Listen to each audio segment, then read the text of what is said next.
morning students, welcome to this live lecture of secretarial practice। सबसे पहली बात तो ये उम्मीद करता हूँ कि आप घर पर होंगे, सुरक्षित होंगे, अपना ख्याल रख रहे होंगे, नंबर 1। नंबर 2, इस संडे को जो वीकली एग्जाम या वीकली टेस्ट हम लोग कंडक्ट करते हैं उसमें एसपी का पेपर है, यानी कि एसपी की एग्जाम है। और ये एग्जाम जो है आपकी ऑब्जेक्टिव्स में होगी ऑन चैप्टर नंबर 1। सो इधर लिख करके बता देता हूं, आपको समझ में आ जाएगा। संडे यानी कि कल, टुमारो आपका एसपी का पेपर है या एसपी की टेस्ट है। इस एसपी की टेस्ट में चैप्टर नंबर 1 कौन सा है? सेक्रेटरी, जो हम खत्म कर चुके हैं। इसमें आपकी एग्जाम होगी और ये एग्जाम ऑब्जेक्टिव्स के ऊपर होगी। ऑब्जेक्टिव टाइप का ही पेपर सेट किया है, क्वेश्चन आंसर टाइप का सेट नहीं किया है, जिसमें आपको सिलेक्ट द करेक्ट ऑप्शन रहेगा, यानी कि फिल इन द ब्लैंक्स आएंगे और फिल इन द ब्लैंक्स के साथ में आपको जवाब के कुछ ऑप्शंस दिए जाएंगे। उसमें से आपको सही ऑप्शन सिलेक्ट करके लिखना है और साथ में ट्रू और फॉल्स ऐसे करके जो है ऑब्जेक्टिव्स का पेपर रखा गया है। आंसर इन 1 सेंटेंस लिया गया है। आंसर इन 1 सेंटेंस, एक सेंटेंस में छोटा आंसर लिखना है 1 मार्क्स के हिसाब से। तो that is your Sunday SP exam. Objective types का रहेगा, एक मार्क वाले ही प्रश्न हैं, चाहे वो फिल इन द ब्लैंक्स हो यानी कि सिलेक्ट द करेक्ट ऑप्शन, चाहे वो ट्रू और फॉल्स हो, चाहे वो आंसर इन 1 सेंटेंस हो, एक मार्क वाले लिए गए हैं। ठीक है, सो इसको हटाता हूं और मैं आपको याद कराता हूं कि लास्ट लेक्चर में हम लोग डिस्कस कर रहे थे features of joint stock company. देख, चैप्टर नंबर 2 चल रहा है। अब ये चैप्टर नंबर 2 जो है that is about joint stock company, जिसमें हमने सबसे पहले इंट्रोडक्शन डिस्कस किया। इंट्रोडक्शन डिस्कस करने के बाद में evolution of forms of business organisation का मैंने आपको थोड़ा सा आइडिया दिया। अच्छा, evolution of forms of business organisation वैसे तो ओमिट है, लेकिन फिर भी थोड़ा सा आइडिया देने के बाद हमने जॉइंट स्टॉक कंपनी का मीनिंग डिस्कस किया था। और लास्ट लेक्चर में we had started with features of joint stock company. इस features of joint stock company में हम तकरीबन 8 फीचर्स डिस्कस कर चुके हैं। ये फीचर्स आपको कहां मिलेंगे ये मैं आपको बता देता हूं। ये फीचर्स आपको मिलेंगे पेज नंबर 20 और पेज नंबर 21 पे। Page 20 and 21 features. Quick review देता हूं इन 8 के बारे में और फिर बाकी के जो बचे हुए हैं उनके ऊपर डिस्कशन करेंगे, यानी कि 9, 10 और 11 3 फीचर्स और बचे हैं। And then we'll shift on to the next topic. Sorry, 12 है तो उन 4 के ऊपर बाद में डिस्कशन करते हैं। पहले फीचर में voluntary association. Voluntary association, joint stock company voluntary association है। वॉलेंटरी एसोसिएशन एक ऐसी एसोसिएशन होती है जिसमें आप अपनी मर्जी से मेंबर बन सकते हैं और जब आपकी इच्छा हो अपनी मर्जी से आप मेंबरशिप को छोड़ सकते हैं। किसी किस्म की जोर जबरदस्ती, दबाव या प्रेशर नहीं होता। जॉइंट स्टॉक कंपनी में अगर मुझे मेंबर बनना है तो मैं कंपनी के शेयर खरीद करके मेंबर बन जाऊंगा, और अगर मुझे मेंबरशिप छोड़नी है तो मैं अपने शेयर्स बेच करके किसी और को ट्रांसफर करके मेंबरशिप छोड़ सकता हूं। वॉलेंटरी एसोसिएशन, अपनी इच्छा से I can become member, I can leave membership, there is no pressure. Number 2 is incorporated association. Incorporated का मतलब मैंने आपसे कहा रजिस्टर्ड, कि भाई जॉइंट स्टॉक कंपनी जब शुरू की जाती है तो उसका रजिस्ट्रेशन करवाया जाता है, क्योंकि जॉइंट स्टॉक कंपनी में रजिस्ट्रेशन करवाना कंपलसरी है। Registration is compulsory. सरकार ने हर राज्य में रजिस्ट्रार ऑफ कंपनीज अपॉइंट करके रखा है। जिस राज्य में मेरी कंपनी की हेड ऑफिस लोकेटेड होगी उस राज्य के रजिस्ट्रार के पास जाऊंगा और रजिस्ट्रेशन करवाऊंगा। बिना रजिस्ट्रेशन के मैं कंपनी को स्टार्ट नहीं कर सकता, क्योंकि कंपनी रजिस्टर्ड है, and that is why it is known as incorporated या रजिस्टर्ड एसोसिएशन। नंबर 3 है separate legal entity. See joint stock company में कंपनी का अस्तित्व या कंपनी की पहचान उसके ओनर या मेंबर्स की पहचान से अलग है। कानून की नजर में कंपनी एक अलग व्यक्ति है और कंपनी के ओनर्स अलग व्यक्ति है। So there is a separate legal entity या सेपरेट लीगल स्टेटस या आइडेंटिटी। कंपनी की पहचान उसके मेंबर्स की पहचान से अलग है। कानून की नजर में कंपनी अलग और मेंबर्स अलग। नंबर 4 है artificial person. Number 4 is artificial person. देख, कंपनी को जब मैं रजिस्टर करवाता हूं, शुरू करने के समय में रजिस्ट्रेशन करवाना कंपलसरी है। जब मैं कंपनी को रजिस्टर करवाऊंगा तो कंपनी का जन्म होगा एक व्यक्ति के तौर पर। ये व्यक्ति जो कि कंपनी है वो रियल पर्सन नहीं। आप और मैं रियल पर्सन है, कंपनी रियल पर्सन नहीं है, कंपनी आर्टिफिशियल पर्सन है, क्योंकि कंपनी का कोई फिजिकल एग्जिस्टेंस यानी कि शारीरिक अस्तित्व नहीं है। आपके और मेरी तरह कंपनी के पास हाथ पैर नहीं होते हैं, ठीक है। कंपनी एक आर्टिफिशियल पर्सन है। जो कुछ भी एक रियल पर्सन कर सकता है सब कुछ कंपनी कर सकती है। कंपनी जमीन खरीद सकती है, कंपनी बिजनेस कंडक्ट कर सकती है, कंपनी लोगों को अपने पास काम पर रख सकती है, कंपनी कॉन्ट्रैक्ट वगैरह भी साइन कर सकती है। और कॉन्ट्रैक्ट वगैरह साइन करने के हिसाब से मैंने आपको बताया था कि हर कंपनी के पास एक कॉमन सील होता है, ये एक स्टैंप है। जिस किसी भी डॉक्यूमेंट पर कंपनी के सिग्नेचर की जरूरत होगी वहां पर ये कॉमन सील लगा दिया जाएगा। सो दैट इज कॉमन सील। इसके अलावा परपेचुअल सक्सेशन का फीचर भी करवाया था।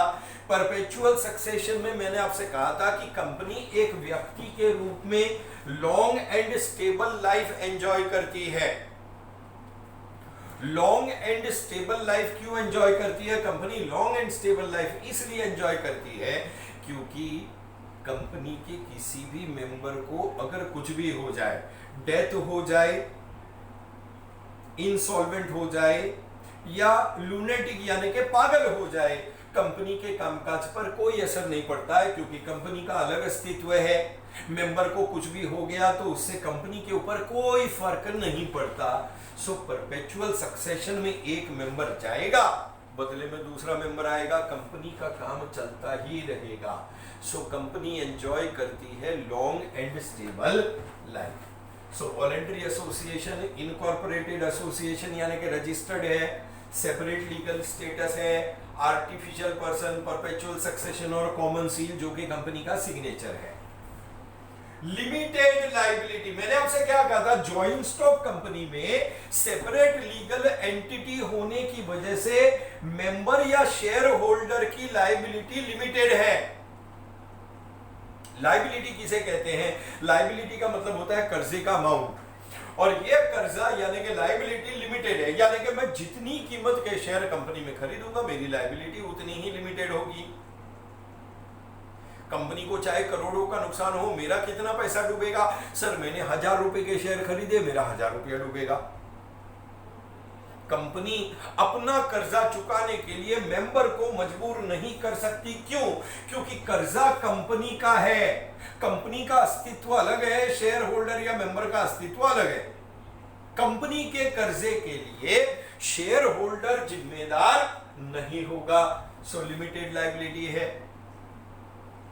और लास्ट पॉइंट जो हमने लास्ट लेक्चर में डिस्कस किया था वो था separation of ownership and management. इस separation of ownership and management में मैंने आपसे कहा था कि कंपनी की ओनरशिप शेयर होल्डर के हाथ में है, मगर वे लोग कंपनी को मैनेज नहीं करते हैं। कंपनी को मैनेज करने के लिए बोर्ड ऑफ डायरेक्टर्स अपॉइंट किए जाते हैं जो कि कंपनी का मैनेजमेंट करते हैं on behalf of the share holders.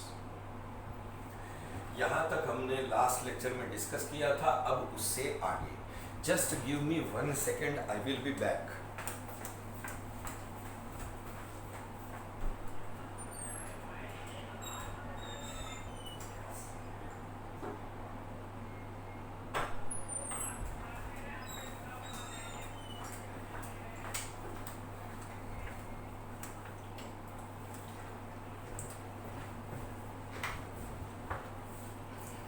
Sorry, जरा जोरों से प्यास लग गई थी इसलिए। नेक्स्ट फीचर की तरफ चलते हैं, that is transferability of shares. See joint stock company में शेयर होल्डर या मेंबर जो शेयर खरीदता है वो शेयर्स आसानी से ट्रांसफर किए जा सकते हैं। यानी मैंने अगर किसी कंपनी में मान लो शेयर खरीदे हैं इन्वेस्टमेंट पर्पज से, उसे मैं होल्ड करूंगा। कुछ वर्षों के बाद अगर मुझे पैसों की आवश्यकता है तो मैं ये शेयर किसी और को बेच करके ट्रांसफर कर सकता हूं और उसके पास से पैसे ले सकता हूं। सो शेयर्स ऑफ पब्लिक कंपनी, यदि पब्लिक कंपनी है तो उसके शेयर्स फ्रीली ट्रांसफरेबल है। फ्रीली ट्रांसफरेबल का मतलब ऐसा नहीं है कि फुकट में ट्रांसफर हो जाएंगे। फ्रीली ट्रांसफरेबल का मतलब है आसानी से ट्रांसफर किए जा सकते हैं। और यदि प्राइवेट कंपनी है तो प्राइवेट कंपनी में भी शेयर्स ट्रांसफर हो सकते हैं, लेकिन उसमें कुछ प्रतिबंध होते हैं, फ्रीली ट्रांसफरेबल नहीं होते हैं। So they are transferable with restrictions. इसमें कुछ रेस्ट्रिक्शंस हैं, प्रतिबंध हैं जिनका आपको पालन करना पड़ेगा, तो आप प्राइवेट कंपनी के शेयर्स भी ट्रांसफर कर सकते हो। ट्रांसफरेबिलिटी में बेसिकली ट्रांसफर जो है ना, इसका मतलब होता है चेंज ऑफ ओनरशिप। मेरे शेयर्स थे, मेरे नाम के थे, मैंने ये शेयर्स आपको बेचे, ये शेयर्स आपके नाम पर चले गए, मुझे पैसा मिल गया, आपने उन शेयर्स के पैसे मुझे दे दिए। सबसे बड़ा एडवांटेज ये है कि शेयर्स ट्रांसफरेबल होने की वजह से मैं जब चाहूं अपने इन्वेस्टमेंट को कैश में कन्वर्ट कर सकता हूं। कि भाई मान लो मैंने 2 लाख रुपए के शेयर्स कंपनी में खरीदे हैं, मुझे पैसों की आवश्यकता है, तो मैंने ये शेयर्स किसी और को बेचे और मुझे 2 लाख रुपया मिल गया। इसको हम कहते हैं इजी लिक्विडिटी। इजी लिक्विडिटी का मतलब है कि मैं आसानी से जब चाहूं अपने इन्वेस्टमेंट को कैश में कन्वर्ट कर सकता हूं। मुंबई की भाषा में कहते हैं रोकड़ा करना, बराबर है। I can convert into cash. 2 lakh के शेयर्स हैं, बेच के ट्रांसफर किया, जिसको भी शेयर्स बेचूंगा वो मुझे 2 लाख दे देगा, मेरे को लिक्विडिटी या कैश का फायदा हो जाएगा। यानी कि जरूरत पड़ने पर मैं जब चाहूं इनको कैश में कन्वर्ट कर सकता हूं। That is transferability of shares. क्या है, इंडियन कंपनीज एक्ट में लिखा हुआ है कि शेयर्स मूवेबल प्रॉपर्टी है। मूवेबल प्रॉपर्टी वो होती है जिसकी ओनरशिप में किसी एक व्यक्ति से किसी दूसरे व्यक्ति के नाम पे कर सकता हूं। सो that is transferability of share. Next feature number 10 देखो आपको मिलेगा, and that is number of members.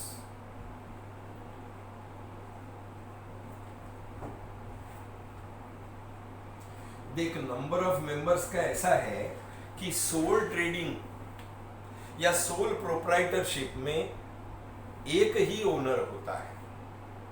Minimum भी 1 है और मैक्सिमम भी 1 है। पार्टनरशिप में कम से कम 2 लोग होते हैं जो पार्टनरशिप बिजनेस को स्टार्ट करते हैं। जॉइंट इंडू फैमिली बिजनेस में परिवार के ही लोग होते हैं, कोई मिनिमम नहीं कोई मैक्सिमम नहीं। कोऑपरेटिव सोसाइटी अगर स्टार्ट करनी है तो कम से कम 10 लोगों की आवश्यकता पड़ती है और मैक्सिमम का कोई लिमिट नहीं है।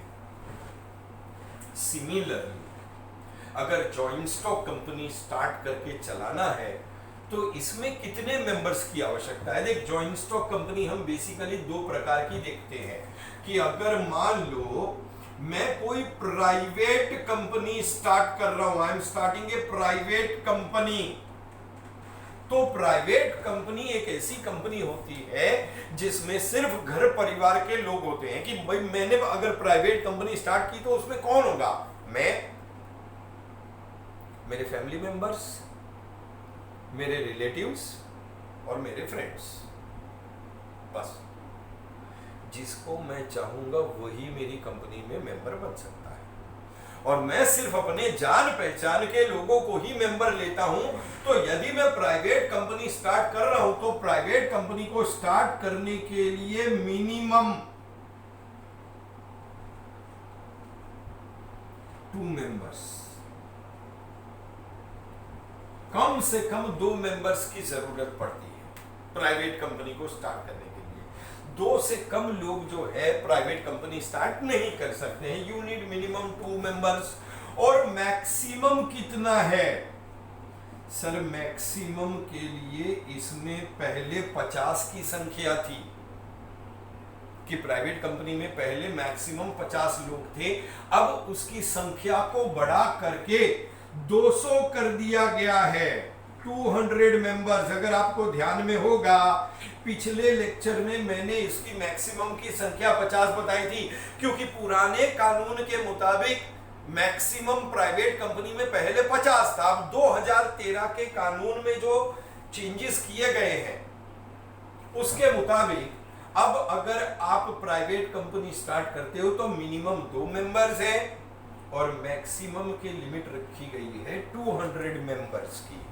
200 से ज्यादा मेंबर्स नहीं हो सकते। नंबर 11, अगर प्राइवेट कंपनी की बजाय पब्लिक कंपनी स्टार्ट करना चाहता हूं, सपोज मैं एक पब्लिक कंपनी स्टार्ट करता हूं। देख, पब्लिक कंपनी एक ऐसी कंपनी होती है जिसमें कोई भी शेयर खरीद के मेंबर बन सकता है। पब्लिक कंपनी वॉलंटरी एसोसिएशन के रूप में होती है जिसमें कोई भी शेयर खरीद करके अपनी मर्जी से मेंबर बन सकता है। प्राइवेट में नहीं है। देख, अगर मैं प्राइवेट कंपनी स्टार्ट करता हूं तो अगर मैंने आपको मेंबर बनाया तो ही आप मेंबर बन सकते हो, नहीं तो अगर मैं ना चाहूं तो उसमें सिर्फ मेरे घर परिवार के लोग ही होंगे। पब्लिक कंपनी में यानी कि रिलायंस इंडस्ट्रीज है, टाटा ग्रुप ऑफ कंपनीज है, या फिर आप कोई भी दूसरी ऐसी पब्लिक कंपनी देखो तो कोई भी उसमें मेंबर बन सकता है। पब्लिक कंपनी को स्टार्ट करने के लिए कितने लोग चाहिए सर? पब्लिक कंपनी में minimum 7 members, minimum you need 7 members. अगर पब्लिक कंपनी स्टार्ट करनी है तो कम से कम 7 लोग होने चाहिए। और मैक्सिमम कितना है सर? मैक्सिमम में कोई लिमिट नहीं है, देयर इज नो लिमिट। कितने भी मेंबर्स हो सकते हैं।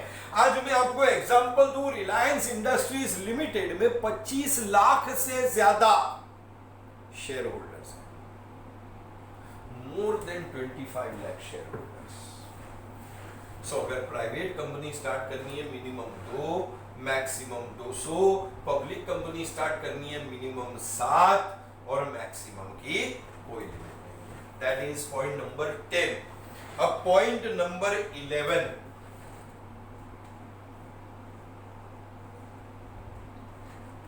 एक काम करते थोड़ा ऊपर ले लेते हैं इसको, इरेज करता हूं जरा।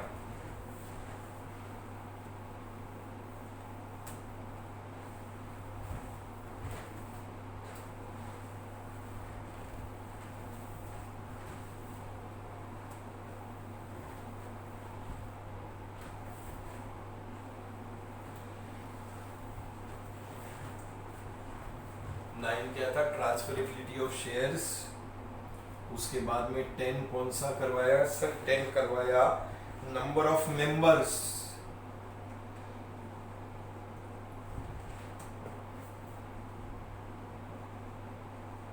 प्राइवेट में मिनिमम 2, मैक्सिमम 200, पब्लिक में मिनिमम 7, मैक्सिमम की कोई लिमिट नहीं है। और अब आते हैं पॉइंट नंबर 11 में, एंड दैट इज कैपिटल।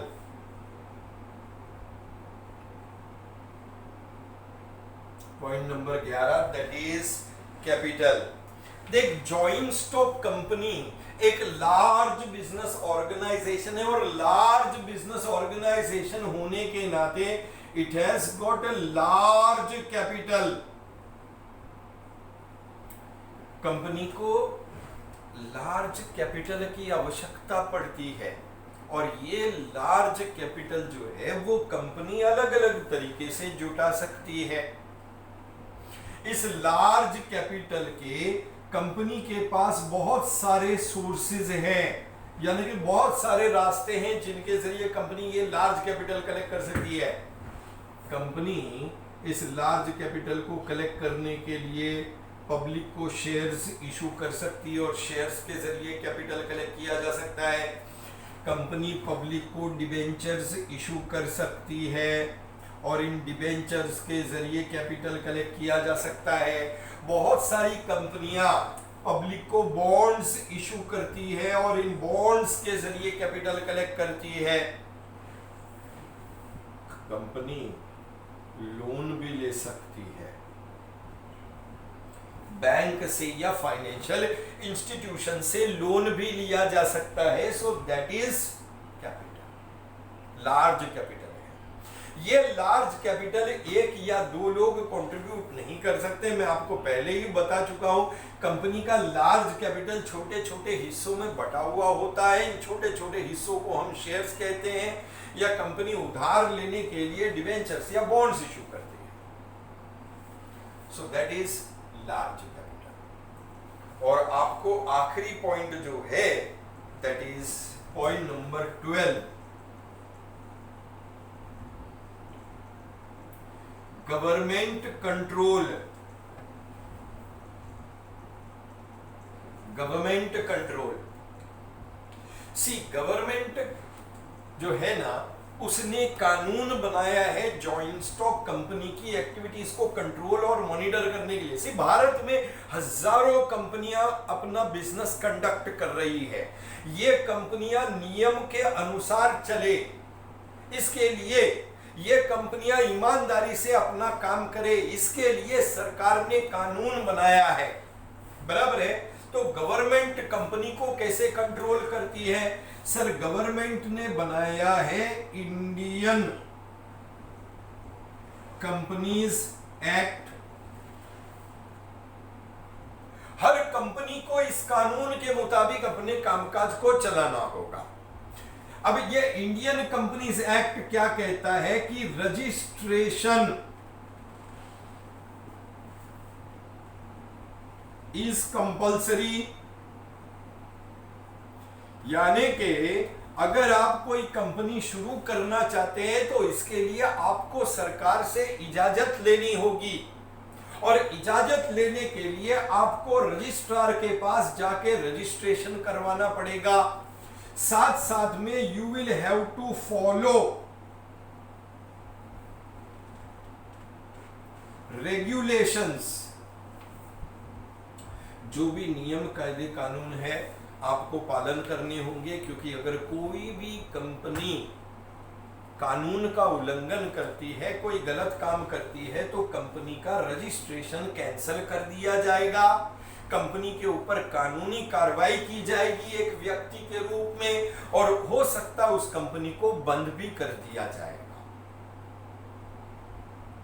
तो सरकार कंट्रोल करने के लिए कानून बनाया है, रजिस्ट्रेशन करना कंपलसरी है, नियमों का पालन करना पड़ेगा, और समय समय पर रजिस्ट्रार के पास जा करके आपको कंपनी के कामकाज की जानकारी देनी होगी। You will have to file returns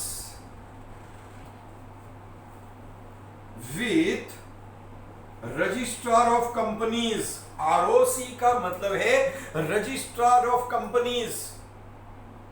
उसके पास जा करके समय समय पर आपको कंपनी के कामकाज से संबंधित कागजात जमा कराने पड़ेंगे, that is filing returns with registrar of companies. So that is what is you can say features of joint stock company. अब इसके बाद का जो टॉपिक है that is about the different types of companies या classification of joint stock company. मेरा ऐसा मानना है कि आपको ये फीचर से समझ में आ गए होंगे। अगले लेक्चर में जब मैं मिलूंगा, at that time I will discuss with you the different types of companies. तो हमारा ये चैप्टर खत्म हो जाएगा, टाइप्स ऑफ कंपनीज से चैप्टर नंबर 2 खत्म हो जाएगा। फिलहाल मैं आपको कल जो एग्जाम होने वाली है उसका आइडिया दे देता हूं, बराबर है। जैसे मैंने आपसे कहा कि मैं सिलेक्ट द करेक्ट आंसर लेने वाला हूं, सिलेक्ट द करेक्ट आंसर के बाद में ट्रू और फॉल्स लेने वाला हूं, और उसके अलावा आंसर इन 1 सेंटेंस लेने वाला हूं। 20 मार्क्स का आपका पेपर है। Select the correct answer 1-1 mark वाला है, ट्रू और फॉल्स 1-1 मार्क वाला है, आंसर इन 1 सेंटेंस 1-1 मार्क वाला है। ये सब मिला के 20 मार्क्स का आपका पेपर है।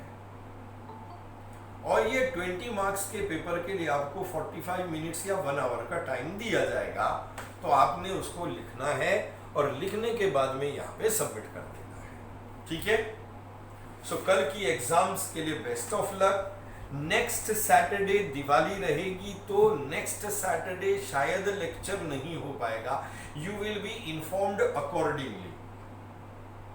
फिलहाल तब तक के लिए मेरी आपसे सलाह है, स्टे होम, स्टे सेफ। और यदि हम नेक्स्ट सैटरडे नहीं मिलते हैं तो आप लोगों को एडवांस में मेरी तरफ से दिवाली की हार्दिक शुभकामनाएं। Thank you very much.